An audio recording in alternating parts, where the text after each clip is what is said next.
I just thought of the dumbest intro. Oh, he's back. Get it? Oh, Billy O. Yes. Whoa. Wow, we are. Oh, that joke was horrendous. We just need to start now. That's how you get over that joke. All right, here we go. Yes. Oh, yeah. That's right. Oh, yeah. Oh, man. Woo. Billy, you sound like Beavis when you're like, oh, yeah. Oh, yeah. Just ready to go, man. Ready to get some knowledge out there to the people. Welcome to the Podcast Engineering Show. My name is Chris Curran. I produce podcasts for all kinds of companies and people, and I also teach podcast production at the Podcast Engineering School. But this show is all about podcast production techniques and really advanced stuff in the world of podcasting. I have guests on who are experts in their respective areas and also podcasters. It's just great. I have a background in audio engineering in the music business, and since I entered podcasting 6 or 7 years ago, I've noticed a huge lack of audio skills in podcasting, and that's where this show can help. If you implement the best of what you learn here, your podcasts will sound a lot better, and you'll spend less time producing them. And I'm quickly fading out the music because Billy O, you know who's with us today, right? Oh yeah. Barry, do you think this is going to be a good session? Oh, forget it. That's right. Barry, the maintenance guy in my old building, is here with us. No, you don't forget it. You remember everything you heard on the show. That's the point. That's right. So, by the way, we're starting the latest semester of Podcast Engineering School is about to get underway. I think by the time this comes out, it'll be a few days away. So the next one starts in the fall. It's September. I forget the dates right now, but it'll be on the website soon. So Podcast Engineering School, of course, don't forget you can get the early bird discount, which everybody likes to avail that because the regular price of the school is not cheap. So getting the early bird price is awesome. So Billy O, welcome back, man. Yes. What's up? What's going on? Dude, you are among royalty now, this being your second appearance on this show. Multi-appearance. I'm putting that on my resume from now on. It's going up there. Yeah, it was session 57 you were on, and that was August 3rd, 2017. Yes. And that was a good one. We had a great time. So go on the website, podcastengineeringschool.com, and search for Billy O session 57. And today we're going to talk about all kinds of other cool stuff, but your website is thebillyoshow.com. Yes. Yeah, because the Billy O Show, that's your show. Oh, that is my show. That's me, and that's my show. Yeah, and that's exactly how it works. All wrapped into one. They're inseparable. I'm just one big package. I come with everything. A show. So what do you talk about on your show? My show, now it's me and my co-host Chris Walker, who he was for quite a while now. He was like the head of marketing over at U.S. Music Corp. We go over just the facts, fictions, and other fun stuff in the music industry. It's a music podcast. We every week now we got an album review. Me and Chris are both guitar players, so we also go over like a guitar rig every week, like a famous guitar player's guitar rig every week. We go over like the stories, the most recent stories, the Billboard charts, and everything in the music industry. It's a lot of that sort of stuff. That's so interesting. I just started on YouTube watching this guy. His name is Rick Beato. He has a studio down in Atlanta, although he's sort of kind of retired now, but he has a YouTube channel where he has like 380,000 subscribers anyway, apparently he's probably making good money from that. But he's a music producer and he talks all about music. It's really fascinating. But I have a question for you. Before we get into all the podcast production stuff that we're going to get into, the music business. Yes. I was driving down the road the other day and I thought to myself, has there been a really, really epic album released in the last, let's say, 10 years? Okay, when you say epic, are you talking about just like a huge selling album or like an epic sounding album, or are you talking I think I mean in terms of like longevity and just like coolness, like a cool, it doesn't have to sell a lot, but like an album that is just really good and really well done, and just, again, something that, 30, 40, 50 years from now that people will listen to. Unlike a bunch of the pop crap that's out there, which 3 months goes by and people hate it, I would say short answer, no. Long answer, definitely no. Right. Yeah, no, probably not. Unfortunately, that's not the type of industry that that it's become now. I mean, like, we talked today about the Beatles album still, the Elvis album or anything. If you're asking, like, are we going to remember, like, in 2050, are they going to be talking about, like, Fall Out Boy's second album or something? I don't know. I don't really see that being the case. Unless of course the Fall Out Boy fans are still alive 50 years from now, they'll be talking about that album probably, still, because it's from their child. But, like, new people aren't going to be discovering. I don't see them discovering those. Spotify's making that a little bit, if they're around in 50 years, and, like, I'm sure the medium's going to change way more after that. But, like, right. Right now, Spotify is. Then we've been going over it. We've been following Spotify pretty closely on the show because it's changing. The whole business, landscape. The whole industry, the way it works. Yeah, the paradigm shift, so to speak, that's happening now with Spotify, obviously, and it maybe not in the best way in terms of profits for musicians, but in terms of getting your, even our podcast. Spotify's got podcasts now, so it's just the new way, the sparkling new example of what's to come in the music industry, how people are listening to music. I think we read they accounted for 70% of all listeners now in music get it from Spotify or other streaming services like that. Yeah. Wow. Yeah. So yeah, and actually in the podcasting space, of course everyone knows iTunes is the biggest. Or sorry, now they're calling it Apple Podcasts. Is that the official change now? Is that what they're doing? I heard that. I think it's been a while, but everyone still says iTunes, but it doesn't matter. But yeah, obviously Apple Podcast is the big. The big platform that people listen to podcasts. I think it's still above maybe 50 or 60%, maybe more. I'm not sure. But Rob Walsh from Libsyn told me last year that, I think it was at Podcast Movement, that Spotify was number 2 back then. It had a solid 5%. And he said it's just going to go up. And he said Spotify is just positioned well to just really, really be the solid number 2 that no one else can touch.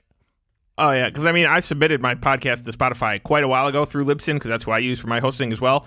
And there's a notice when you submitted it. It's like, hey, just so you know, there are so many podcasts trying to get on Spotify right now that they're having to redo their whole website or whatever. And then, they're like, in the beginning of, like, they said in early June, they're going to start, accepting submissions again. Right. And, who knows what number I am in line to get, submitted. So, like, I'm still waiting. I check every day. Spotify really does need to update their format for podcasts, though, because you search, like, I saw my episode on Spotify of your last show, but like I couldn't find your show. Like, I just searched Billy O. I just searched Billy O, and my episode from your show came up, but I couldn't. But then I tried to search the Podcast Engineer show, and, like, nothing came up. I don't know how they have their like algorithms or what searching. So they do need to work on that. But Apple Podcasts is definitely still 550,000 podcasts they got on there now. Almost 500,000. So that's quite a pool to work with. Yeah. All right, so before we get into we're going to do a speed round, even though we did one last time with you. We're going to do it again, but this is like an ultra speed round. But before I do, I want to repeat something I said a couple minutes ago for Ralph, because Ralph Rivera, like, he takes audio from my voice and he clips it and he uses it on his show. Okay. His show's the Carbon-Based Business Units.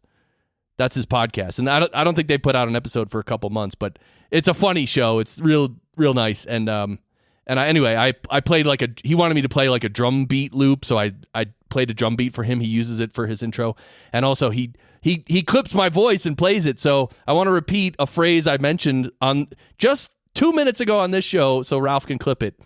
Ready? Yeah. Solid number 2. Perfect. As soon as I said it before, I was like, "Oh God, Ralph's gonna clip it." So I figure I'll give him a little isolated clippage right there. That's how you know. That's how you know a good engineer, when they know to do that. When they know when to be quiet and when not to be quiet. Yeah, during a take. Let's go super speed round. Take us through your microphones, where they're plugged in, all the way to the recording, mixing, and publishing. Okay, quick little review here. SM7B Shure microphone going into a Focusrite Sapphire 40. Firewire into a Apple MacBook Pro. I'm recording on Logic. I also now have a iPad that I'm using for Spotify to play the songs from the album reviews we do. That is going into actually a Pioneer DJM 400 DJ mixer 2-channel, which then also goes into the Apple Sapphire Pro 40, which also feeds into the MacBook again. So, but it's all being recorded in Logic. One session, obviously. Got it. Yep. And then you mix it in Logic, and that's it. I mix everything in Logic now. Yeah. Cool.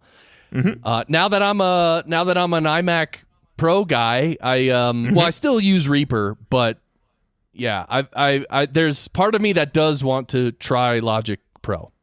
Yeah, I love it. I started loving it for music production, but then when I started doing podcasts, since I was already using that for music production, I just continued using it because I way back when I was a Pro Tools guy, I got my certification and everything. I think we went over that last time, but when I got my MacBook Pro, it came with Logic on it, so I just started using it. And for writing dance music, which I was doing at the time, it was way better than Pro Tools, because Pro Tools, back in the day, the MIDI was not so great on it. Like, they were kind of slow to get into that whole thing. Because, I don't know, maybe they didn't see the storm coming that was, EDM and electronic dance music. But just music production-wise, I like Logic. I got to check out, but I gotta check out the new Pro Tools 12 and see what the kind of quantum leap they've made since back in the 8 days, when I was using it.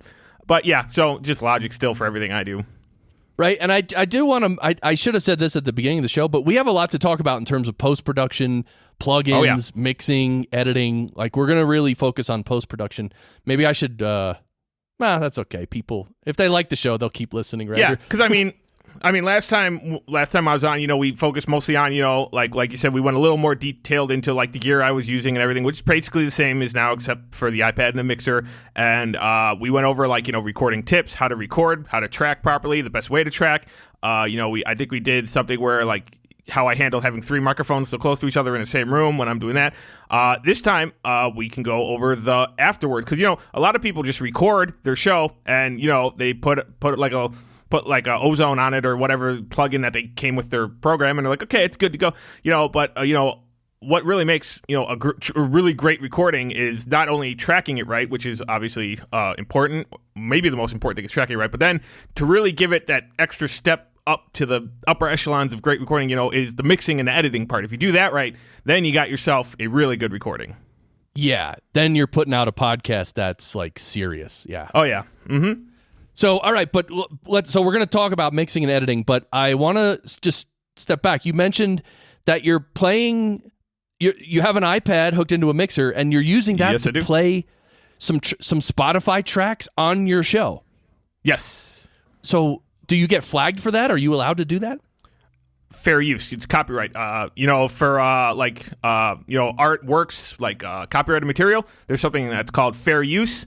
If you're using the work, if you're critiquing the work or doing a parody of the work, stuff like that, it is allowed. It's just you can't use that work. If you used a song like Kanye's new album, use a song off that for like the opening song to your podcast or whatever, that's a no. That's copyright infringement. You're using his work to technically try to make a profit for yourself. Right. But if you're critiquing the work, or if you're using it as, or if I believe it is a parody of the work, or if you're there's a couple other exceptions. I just know those are the 2 that I was focused on because those are the ones that I was So as long as you're using it as if you're doing an album review, or you're reviewing the song, something like that, if it's a critique of the work, then that's fine. You can use it.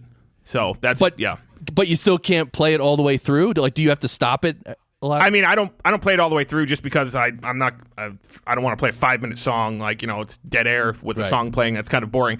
But you could if you wanted to. I mean, as long as you're critiquing the work, you're using it in a way that's not that's not just trying to use their song to gain profit for yourself. Right. I mean, technically, if you have a popular enough show and you're doing an album review, you might be making money off it then, but it's still a critique. Just as long as, like I said, the important part is if it's critiquing or like a parody or something like that, then it is allowable. Right. Well, I know those guys on YouTube called Lost in Vegas. They these 2 guys from Vegas, they just review all this music, and it's really cool. It's like not only hip hop, but it's rap, it's everything, country, and they on their videos, I know, and maybe YouTube's different. I think maybe YouTube's music scanning thing is better, but like they really have to stop the song every so often.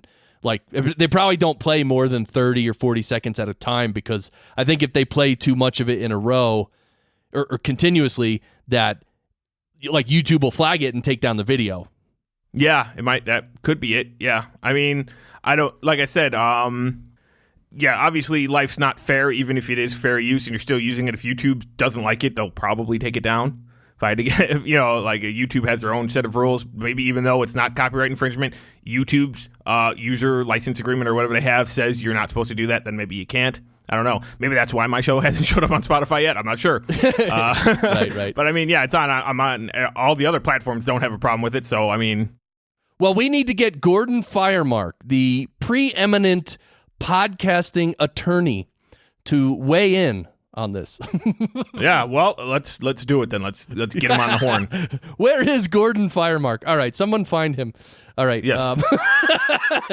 All right, so you're just using your iPad and you're playing tracks off Spotify, and then you got that going into a little mixer, obviously. So the mixer, what do you just control the volume and stuff? Yeah, I just use it to get the level right, the gain, or like I just put the faders all the way up, obviously, and just have the gain knob for the old saying is a gain knob is not a volume knob, but I mean I'm just using it to get the level right. It's not technically a volume knob. There's the output. I have the output set, so just so you're not getting a whole lot of noise and like output hum on it. When you crank everything too high, right? It's not. It's yeah. I had to buy obviously iPad. The out for this iPad is a 1/8 inch, or 3.5 millimeter, whichever you prefer. Yeah. Going into the mixer, I had to buy a special cable that's 1/8 inch to RCA for the RCA inputs on the mixer. But other than that, it's just pretty, from iPad to mixer. And then the mixer, the output, I believe I had to buy RCA to 1/4 inch to fit into the back of, my Sapphire Pro, because it has 1/4 inch inputs. Right. So I had to do a little conversion there with the cables, but that's about it. So you probably could just go from the iPad right into the Sapphire, right? I didn't like the output; it was too low, so I did it this way. Yeah. Oh, that's interesting. Were you going into a line input maybe of the Sapphire? I mean, yeah. Even with the volume turned all the way up with it, I still wasn't getting a good. Plus, it was high enough when I turned all the preamp volume all the way up, but then there was a lot of hum, and I didn't like that. So going through the mixer, it was a lot easier. It didn't have nearly as much, background noise or anything. Got it. Yeah, it just needed more gain. So that makes sense. Yeah. All right. So mixing and post-production, let's get into it. Yep. So the mixing. So one thing in music, because I know you do a lot of music, in the music world, and you probably heard me say this before. There's a term called in the box, where people, they produce a song or mix a song in the box, and that means that all the audio, all the effects, all the EQs and compressors, everything's in the computer. The signal never leaves the computer to go out through a piece of hardware and then back into the computer. When it's in the box, everything stays in the box. Yes, the box referring to the computer. So yeah. Right. So that's what in the box means, and again, it's a music production term. So most people in podcasting are, especially in post production, they're definitely not coming out of the box, right? Yeah. I mean, well, hey, who knows? Maybe if you're Joe Rogan or something, and you got a big studio that's set up like he does, maybe you're going out of the box. Right. To mix your audio and video together, but I don't know. I don't do video for my show. I know that's a trend now too. A lot of podcasts are doing video with their podcasts, which I don't. I mean, right. I guess if you have a visual element to it, you can. But I mean, I don't. It's just us talking. So why have So, but in the box is it's going to be cheaper, obviously, because outboard gear costs a lot of money sometimes. The cables, you don't have to buy cables to go to the outboard gear. You don't have to buy maybe conversion stuff, whatever, to fit into the gear. So in the box, all you need, I mean, even most programs like a Logic, when I bought Logic, it came with some pretty decent plugins already, like enough to mix a song if you needed to. Right. Like, and Logic, I mean, I think, what, $99 or something? No, wait, it's $299, I think Logic was when I bought it on the app. $199. $199 now? Okay, yeah, because I bought it a while ago. It might have been more. I don't know. I have Logic X Pro. I don't know if that's like if there's like different levels of it still, or Logic Pro X, excuse me. Right. So yeah, but when you open up the the plugins tabs or whatever, if you know where that is on your particular DAW, you'll see usually they come with a stock of already included plugins, and depending on what deals they have with what manufacturers, maybe they come with some like some Focusrite ones, or like at each program, like Ableton or your Logic's or your Reason doesn't use plugins. They're a whole nother animal. But like a Pro Tools has their own plugins, obviously. But right. I don't know how does Reaper Reaper does it like that. Yeah. And what's the other one? Audition? No, Audition does too. Yeah, Adobe Audition. Adobe Audition. Yeah, I've never used Audition. That's another one I've heard a lot of people use. They like it a lot. Yep. So with stuff like that, it's plus plugins. Like they usually make plug-in versions of their hardware counterparts now, most of the time. Right. Your LA2As, your 3As, whatever. Your your Universal Audio, Universal Audio especially has some pretty good ones. They have SSL plugins, for like the console, like the G console or the E console. Yep. The little strips, I love those. Those are pretty fun. I don't use those mostly a lot for podcasting because those are like real musical ones. But mostly if you look at a piece of gear and you're like, oh, it's really expensive, go online and see if they have a plug-in version of it. I bet you it's a lot cheaper to use.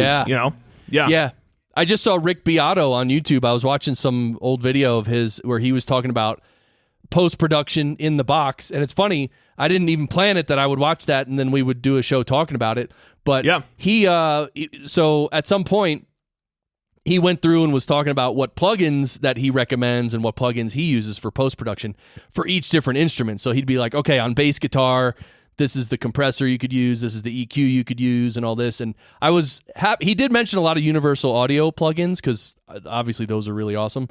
But I was happy to see him mention fair amount of Waves plugins, like the SSL channel strips. Well, Waves is the plugin brand, so to speak. Now, like if you're talking plugins, Waves is like, they've got obviously their Mercury bundles, their Diamond bundles. They're they sort of have like the plugin market down. Yeah, I'd say they're probably the number one plugin company if I had to guess, just off the top of my head, because they've got everything. I'm sure they license different brands to do their plugins, because I think a lot of the Universal Audio ones might be Waves too. Like, because like I said, they have SSL plugins. They have I know they have versions of the LA2A and LA3. I don't know if they're knockoff versions or if they're actually the LA2A, 3A. Those are copyrighted, obviously, so I don't know if they're licensing that or not. But yeah, most of the plugins I use, even with my podcasting, like the EQing. Well, the EQing, let me think. The EQ I use is Waves, and the Vocal Rider. I'm not sure if that's a Waves. I think it is. I think Vocal Rider is a Waves. Yeah, yep. So I use that. That's a Waves plugin. Then maybe if I throw like a limiter just on the on the track output or the stereo output for the whole session, that's going to be like a Waves plugin, I'm sure. A little cheaper alternative to Waves plugins that are still really good that I like are Nomad Factory. They make some pretty good ones too. Those are usually all their own, like they're not emulating other plugins. They make their own. They get creative with it and they make their own pretty good ones. If you're looking for like a more budget, because Waves can get kind of expensive sometimes depending on what you're buying. Like a Mercury bundle can be like $5,000 sometimes. Yeah, and the thing with Waves is like that. Quite often they have $29 deals for plugins, so you just gotta wait and always. Whenever they send out that email like, hey, there's new plugins on sale, always look for the $29 plugins, and soon enough the plugin you want will come around at $29, and then you just buy it, and it's awesome. Yes, exactly. If you're talking podcasting though, you don't have to have a ridiculous arsenal of plugins a lot of the time. I don't know, how complicated your podcast is, but if it's just, two one-on-one like this, or like you got some music in the beginning or something, you need a decent compressor, maybe some EQ, maybe a limiter on your output, and that's about it. That's all. You don't need to go crazy with it. And a de-esser, yep.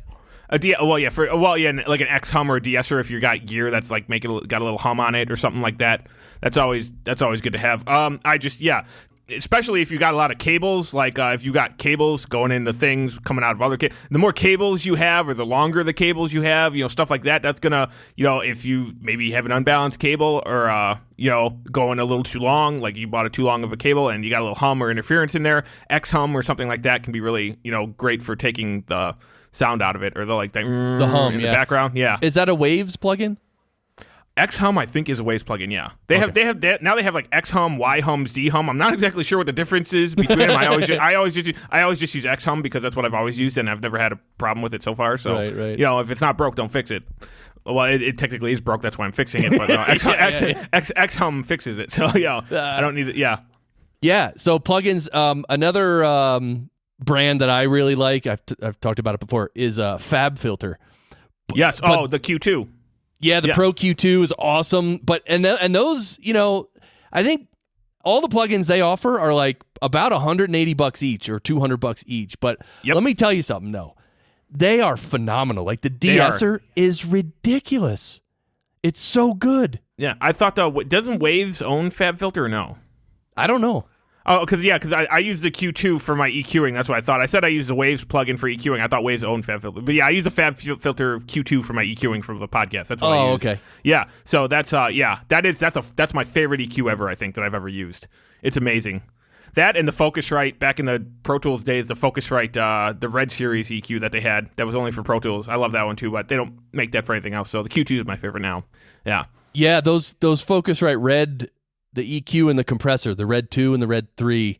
Yep. I don't know if they used to come along, used to get them if you bought a Focusrite audio interface, like a 2i2 or a whatever Focusrite. Focusrite would include like a few plugins, and the Focusrite Red 2 and Red 3 were part of it. And those are like so old school. I mean, even on the plugin, there's just a knob, and there's no, like, normally on a plugin, you can double click on a knob and you can put in, like, type in the setting. Like, if you want it to be 5 out of 10, you can double click it and type 5.0 and hit enter, and it'll be. Yes. But on those Red 2 and Red 3 plugins, they're so old school. It's literally just a knob. You have to move it with your mouse. Yep. And talk about cheaper alternatives to expensive gear. Those, if you want to go and buy those Red Series preamp or Red Series compressors and EQs, outboard gear wise, those are like what, $5,000 probably a piece or something. Yeah, probably around $3,000.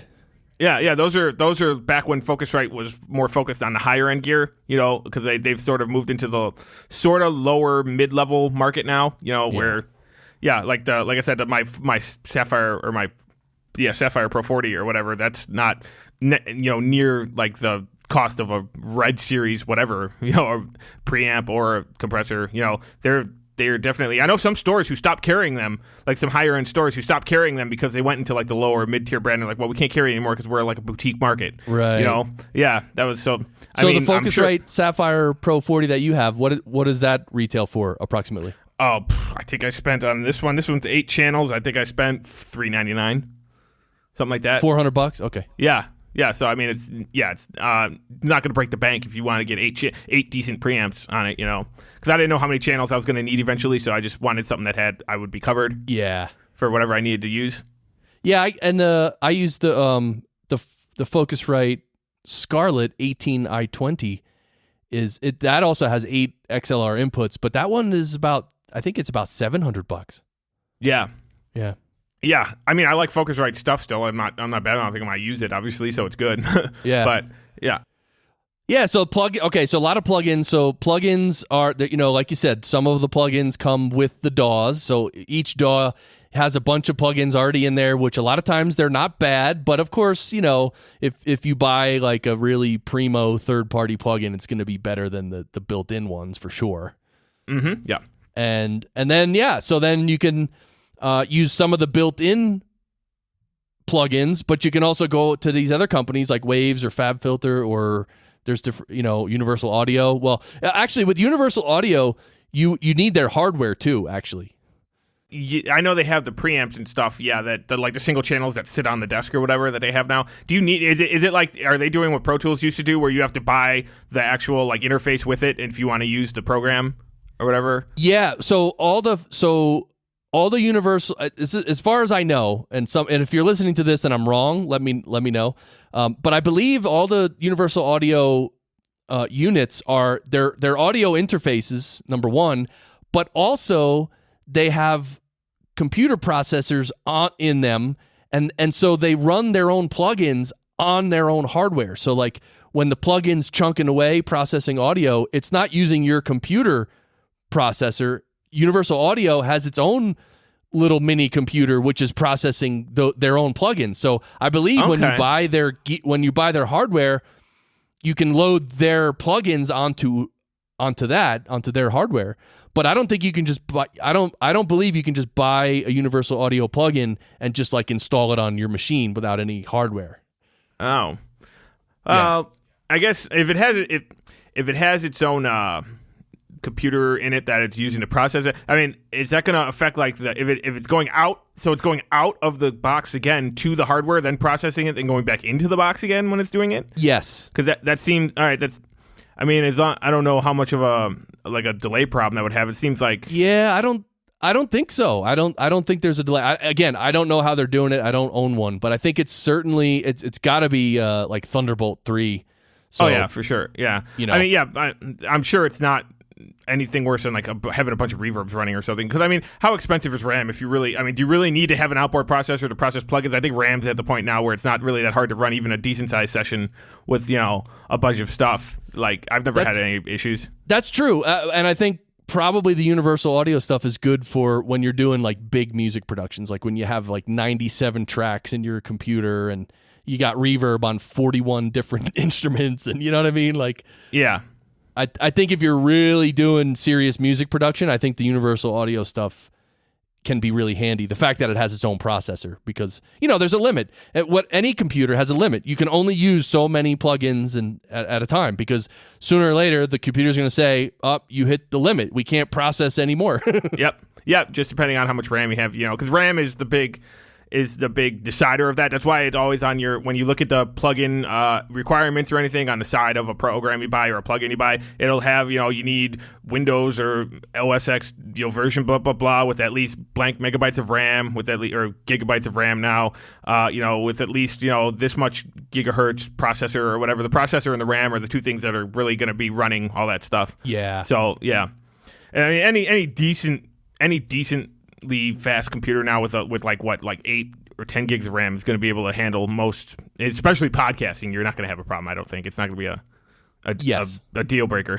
Yeah, because even if you had 4 voices on a podcast, and even if you have 4 effects on each voice, so my podcast, I have me, Chris. It's two mono each, so that's one mono me, one mono Chris, and then we have a stereo track for the iPad that we do the album review off of and the songs off of or whatever. So that's technically 4 mono tracks. I have 2 plugins on me and Chris. I have my EQ and I have my vocal rider, and EQ and vocal rider on Chris, and then I don't even, I might put like a gain or something on the iPad thing if it's a little low compared to our voices or something, and then a limiter on if I need it on the output, and that's 2, 4, 6 plugins total for 4 audio tracks, and I'm probably not even using 5% of my computer. Like it's not, Right. It's nothing crazy. Yeah. So I mean, you'd have to really try hard to reverb and delay are the things like that are going to eat up the most of your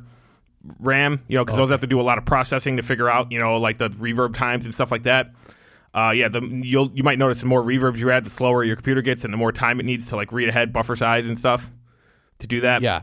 But there's probably doing EQing, yeah. And nobody's using reverb in podcasting. Exactly. No, you don't. You're trying to get rid of reverb in podcasting. Yeah. That's a lot of people wish they didn't have reverb on their podcast. Yeah. The only people using reverb are like, Mike Russell and guys like that who are like producing like these special intros for shows where it's where there's it's almost like a radio show intro where there's all wacky sounds and different processing and. Yeah, and we were talking about earlier, maybe you do have sound effects or something you want to play that you want to put some reverb on it. Then I could see maybe using reverb for an effect or something, or you're doing like an intro sound or something, or music playing in the intro. Maybe you want it like reverbed out or whatever. Then that's fine. But I mean, on your voices, usually you're not looking for that. You don't want it to sound like you're in a big room. You want it to sound like you're right up close. Right in your face, so to speak. Yeah. With as little reverb as possible. That's why you use dynamic mics, not condensers, when you're talking in a room with people. But yeah. So let me, what I want to do, and I just thought of this. I want to play a clip of Barry, and I want to add a lot of reverb later, Billy O. Okay. All right, let me play Barry. And so right now we're just going to hear normal Barry, but for the listeners, they're going to hear Barry with like all like in a in a cavern or something. Like arena setting? Yeah. Yeah. All right, here we go. Yeah, oh yeah. I wonder how it sounded. Oh, the reverb's probably still going. Yeah, put some delay on there too. Echoes out. Yeah. Yeah, spend 4 hours processing like 1 second of audio. Yeah, oh yeah. Yeah, oh yeah. Since we're on the subject of reverb and delay too, I'll point this out for people who might be curious or might not know. I've noticed a lot of people who aren't familiar with using plugins or using in the box mixing techniques yet. If you have reverb and delay, don't put the reverb directly on the track and have it set to like and then mess with the wet dry setting on it. You want the reverb on an auxiliary track that you're doing a send to, and then sending it back to the track and mixing it in. Because I noticed a lot of people, they'll put just like a reverb track on everything they want reverb on, or a reverb plugin on like every voice they want a reverb on, and then they're just doing individual. It's like, no, just have one reverb on an auxiliary send or something if you need reverb for some reason. And then just, send it out. And then send. A lot of people don't understand how, buses work and stuff like that, who aren't familiar with, audio mixing. And they just think a plugin goes straight on the track no matter what it is. The only things, I mean, if you have like EQ and compression, those go right on the track. Those go right on your insert on the track. But if you have like a delay or a reverb or something like that, you want to have it on an auxiliary track, and then you have a send going to that track that mixes, I guess the best way to put it, I had a little trouble figuring out the simplest way to say this on my show too. You basically just send out a little bit of that signal via a bus or a send to the reverb or delay, and then you mix it in that way. You always have the reverb setting to 100 on that auxiliary track, and then you can mess with the how much you're mixing it that way, and it's the proper way to do it, so to speak. It's saving you a lot of RAM that way, not having to have like 10 different reverbs on 10 different tracks. When you just have one reverb and you're sending all those reverbs to that, and then you're mixing it with it, that's a lot easier to do, a lot better for your computer, a lot less RAM and everything. It's going to be a lot, especially if you don't have like that much RAM, reverb's going to be the number one killer of that, like I said. So. Yeah. So I want to expand on this because you bring up a really good point about, putting something like a reverb on each track doesn't make sense. You set up, like you said, an auxiliary track, and then you have reverb on that one track, and then you send a little bit of each of the 10 tracks to that one. That way you only use one reverb, and it's great. Then you can adjust, when you want to adjust the amount of reverb on, let's say the voice on track 2, you just adjust the send amount on track 2, how much it's actually sending to that reverb. And that's how you mix the reverb across tracks. Again, we're using reverb as an example, but it could be anything. Literally could be anything. And so here's where I want to talk and what I'm doing in my new production workflow in Reaper. And I don't think I've talked about this yet. Mm-hmm. So, and it's very simple. So in when I produce this show, I obviously have the intro music, which you all know. This is the intro music, and everybody loves it. And then you have the outro music, right? You have, everyone knows the outro music. So those two pieces of music, they're off like albums, right?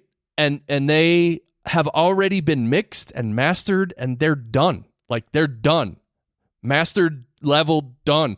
So when I use these two pieces of music, and this applies to you and anyone listening, if you use pieces of music in your podcast production that have already been mixed and mastered and are done, sometimes if you add more compression and EQ to it, sometimes it'll just make it sound a little funny. So yep.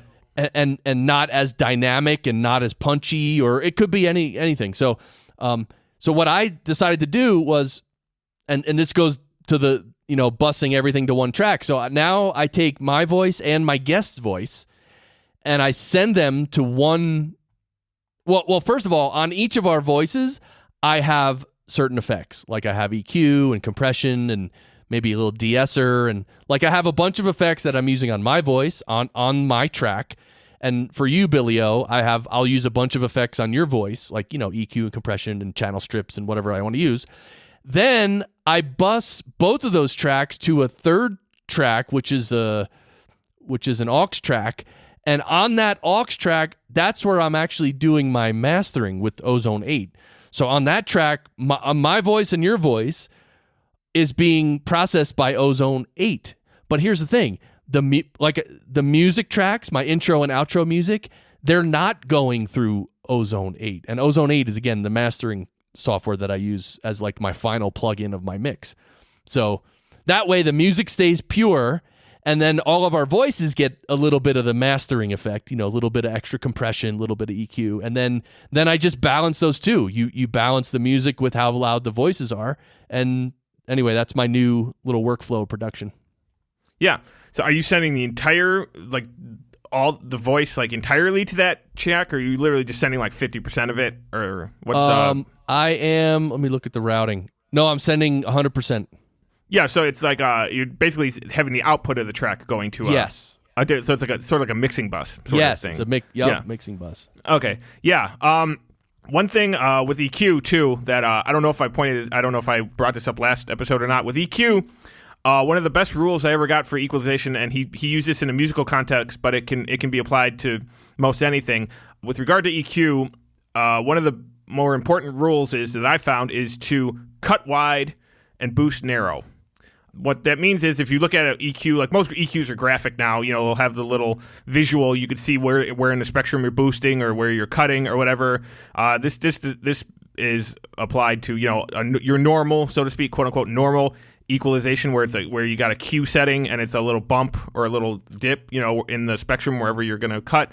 You want that dip, if you're cutting out, to be usually wider than if you're boosting. If you're boosting, you want to boost just a certain little narrow frequency of bands and not have it, and this is, he used it obviously it was when I went to school for music production and audio engineering, so he was talking about it, helping it fit into a mix better, but I found that it works pretty, the same rules apply even with like when you're just mixing voices together or you're mixing voices with music or anything like that, cut wider, don't boost like a giant hill of frequencies like all at once. You put your Q setting pretty tight, pretty narrow when you're boosting frequencies, and when you're cutting out things, cut out a pretty decent chunk to give other stuff a room to sit in your little mix that you're doing for your podcast even.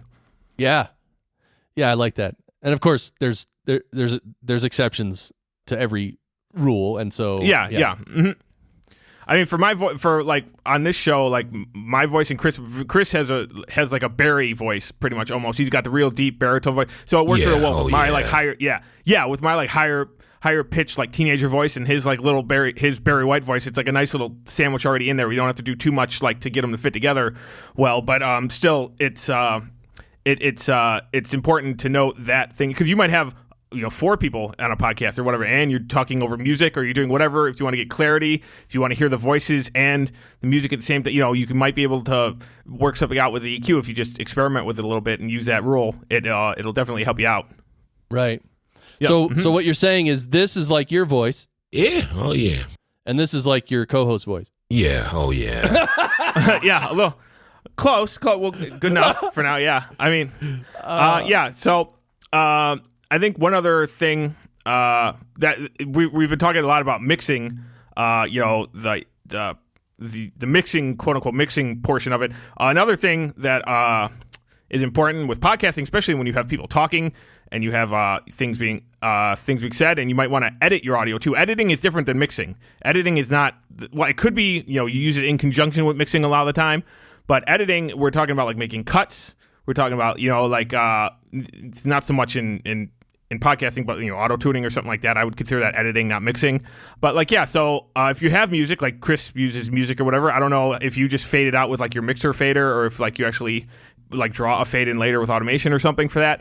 Like if you have intro music, outro music like I do, I just use automation to fade in my intro music and my outro music. That way I can fade in voices, fade out voices, like that. I don't have like sections to my shows really after the thing. It's all just 1 2-hour long show that we do. And as far as when I play clips from the Spotify or whatever, I just play start. There's not really any need to edit that. But like I said, if you have intro music, outro music, sectional music to transition to sections from your show or whatever, however you do it, learn automation on your program. Automation is the coolest thing about mixing in the box, as far as I'm concerned. It's what It's what separates. It's the biggest thing that separates mixing in the box from mixing, out of the box on like a mixer or something. Because back in the day, when you were mixing on an SSL console or something like that, you had to actually like perform your mix. Like when you're recording something, like if you wanted something to fade in or fade out while you're performing the mix, you'd have when you wanted it to fade in, you'd be on that fader and you'd physically pull the fader down when you want it to fade in and time it right and fade it back up or whatever.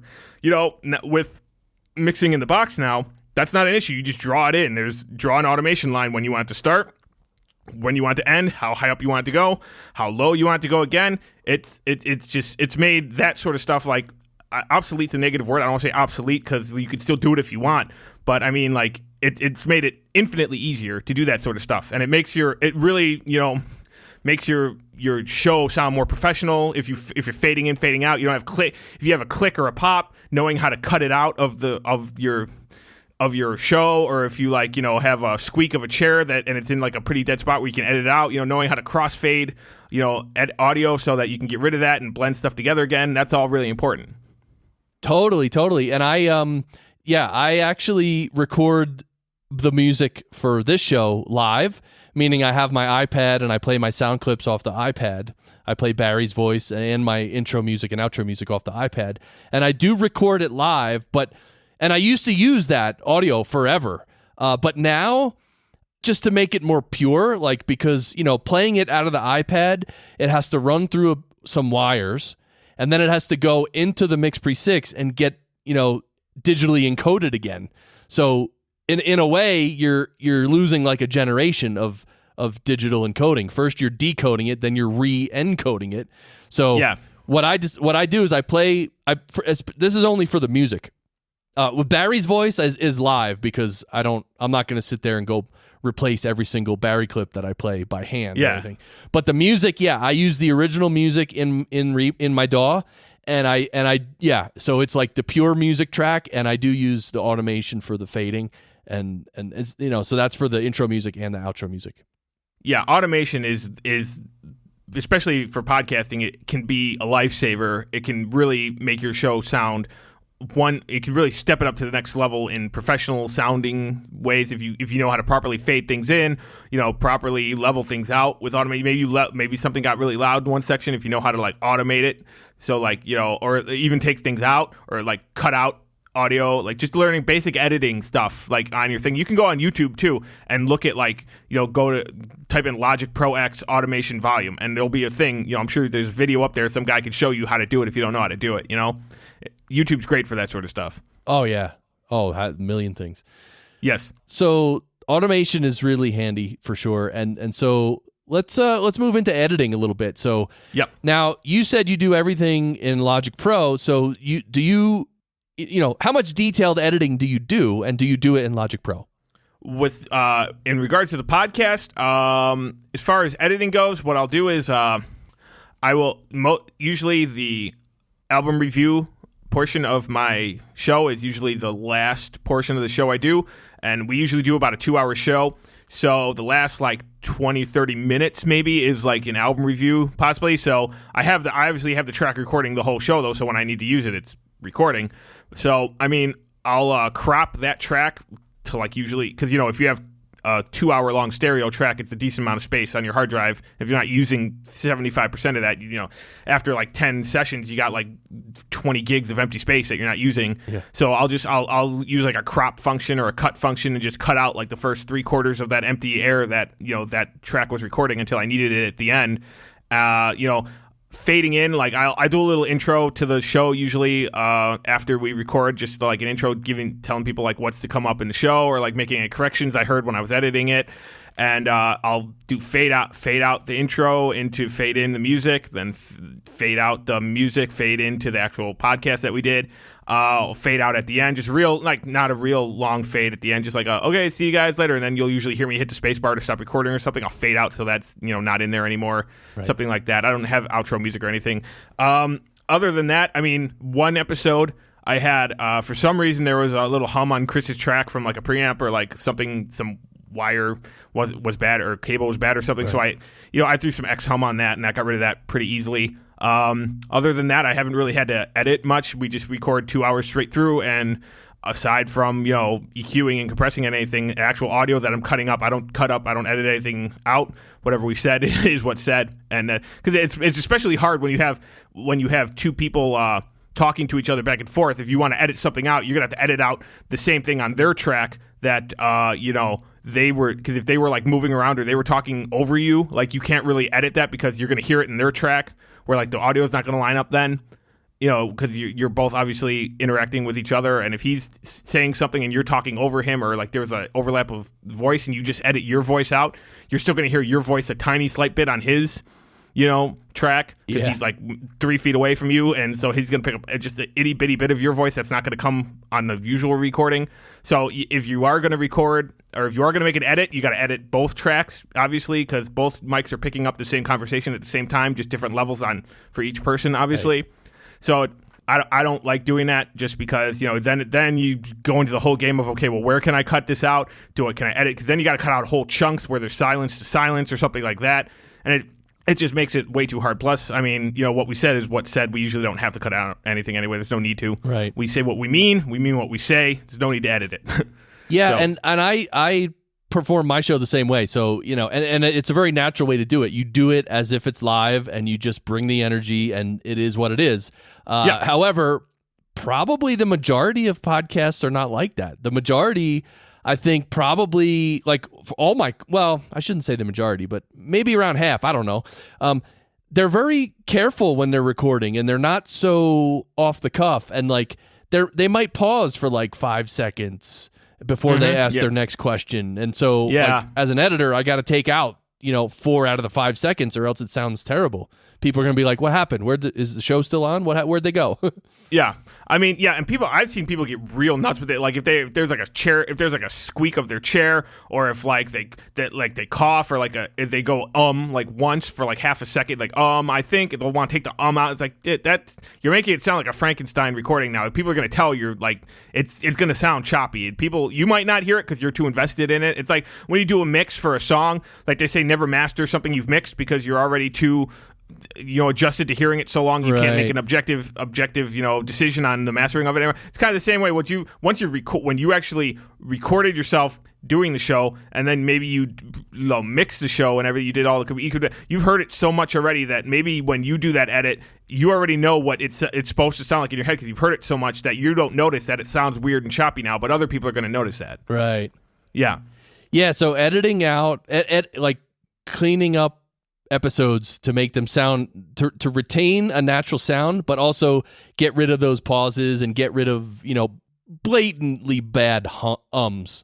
Yeah. Like and what I found too is mostly the show host is not so bad, although sometimes they are, like with ums and pauses and everything. But usually it's the guest. Some guests are horrendous. They're just like every other word is and it's like, believe it or not, even if you take out all the ums and it sounds slightly robotic, it's way better than it would have been. Yeah, it might be. There is a exception, or like a one thing that you do maybe need to edit. Some people do. If your show is a clean show and maybe the guest slips in a swear or something, maybe you have to put in a beep, or if they like gave out some info you don't want given out on the show, like you gave out an address or something, then you put it, then you either cut it out or you insert like a beep or some audio over it. That's one. I don't know. If there's like a stock beep people use, or like I've never had to do that, so it's use not a 1K hard tone. to do. Yeah, just a 1K tone. Just throw it on to like a tone, like a tuner or whatever. Yeah, so it's not hard to do, or it's just you take the audio and you put it over the spot you want it, and it's done. That reminds me of the Opie and Anthony show way back when they had Rich Voss on there, and they were asking him about his Twitter account, and Rich Voss is such an idiot. He plays an idiot. He's not really an idiot, but he literally on the air, and this is New York radio, and he gave his password to his Twitter account, and pretty soon someone else had control of his Twitter account. And I'm sure. Then someone had control of his email account. It was crazy. Now, in radio, I think they have something called a 5-second delay, right? Where like if someone they have like a dump button. It's so they can sort of like they have a thing that can just beep out words like as they happen. So like it's on a 5-second delay, so we're hearing it technically 5 seconds after it's said on the air, so it can pass through the editors first, like for 5 seconds. If they say here's something you don't want, they can beep it like almost in real time. Yeah, something like that. That's I don't know how well that works. Yeah, I think it's not 5 seconds. It's probably like 45 seconds. It's long. Is it? Yeah. And okay. they don't beep out words. They just dump out a whole section. Like they'll just like 10 seconds. They'll just delete 10 seconds. Oh yeah. Yeah. They don't beep. They don't do anything. Like you'll just hear if someone does curse and they do dump out of it, it'll like the audio will skip. Like they'll be talking and all of a sudden it'll be like they'll be talking something different. Usually they're going, "Oh my God, you can't say that." And no. Yeah. Well, yeah. I mean, usually the number one rule is you don't want dead air. But I mean, does it somehow connect? Yeah. No, there's no dead air. It just takes out 10 seconds and then moves it up. Okay, yeah, so they'd have to be a pretty decent size, like, delay. Yeah, it's like 45 seconds. And that's why on the old Opie and Anthony show, they used to, like, almost have fun with that because, like, they would, like, you start with 45 seconds, but then if someone curses, you dump out 10 seconds. Now you only have a 35-second buffer. Then if someone curses again, you're down to 25, and they had this thing when they when they got down to 0, they literally had to go to commercial. Like it, and it wasn't even a commercial. It was a Van Halen song. It was "Ain't Talking About Love," and so they always used to joke like, "Hey, if we ever have to dump out too much, you're just going to start hearing Van Halen, and then you know why, because we don't have any dump left." Weren't they on satellite radio though? Well, that was after they were on live in New York. I'm talking late 90s. Oh, all right, yeah. Because I mean, yeah, I was gonna say I think Sirius doesn't need to do that, right? Because they're like a subscription service or whatever. Yeah, satellite radio, right, and that kind of thing. Yeah, they can curse all they want on that, but yeah, I was talking about like literally, Oh, okay, yeah, it's because radio stations, have a whole they're the worst criminals when it comes to like limiting things. Like they're the great example of what you said. If you limit something that's already been limited, like it sounds weird. Like how when a song is like a ballad or something, like Every Rose Has Its Thorn, like for example, and they start out real slow and then it goes into the big guitar part and you hear it and it's actually lower than the beginning because their limiter kicked in on their stage because they have to have like those brick wall limiters, to stay in their frequency band or whatever. So that's a perfect example of what you were talking about earlier, though. Not limiting something that's already been limited, though. Oh, that's the worst. It's pretty bad. It's pretty egregious. Yeah, it's like the head. It's just opposite. Yeah, too much compression, man. Wow. Yeah. So all right. So what else do we have to talk about, Billy O? I think we went through our list here. We did pretty good. Yeah, I think we did do pretty good. Let's see what else. So if you do need more. If you are interested in not just podcasting or music or something like that, you could check out the 5-part series I just did on my podcast, The Billy O Show. It's 5-part series on home recording. I call it DIY home recording. I go over step by step the process of making a recording for cheaper, because it's pretty expensive to go into a big studio and do a recording nowadays. Even still nowadays it is. So, if you have a budget that you've got and you want to try it yourself, listen to the last 5 episodes or so of my show that I did. I go over, the setting up of your studio, the buying of the gear, what you could buy, where to spend your money, where not to spend your money, the tracking of your music, the mixing of your music, the editing of your music. I go over it all. I try to do as much detail as I can, and I think I did a pretty good job. So there you go. Yeah. So the Billy O Show, and that's your website, thebillyshow.com. Of course, I'll link to it in the show notes here. I'm really glad we got to have you back on, Billy, and just chat because there's so much to talk about. And it's really helpful to a lot of people when, guys like you and me who have a music background, bring that knowledge over to podcasting. So if we're not going to share it, who is, Yeah. Yeah. All right. Well, Billy O, thebillyshow.com. Of course, your URL, the link to your website and show I'll have in the show notes, so check that out. Thanks again for coming back on the show, my brother. Yep, no problem. All right, so we'll see you all later, and don't forget, you have to yell, "Sound great," right before the music kicks in, all right? Okay. All right. When you want me to yell it, just whenever? Right now. Let's do it. Sound great!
Yes, it hurts me now that you don't talk to me now that these worlds have split apart now. You tell me that you found something better. How should I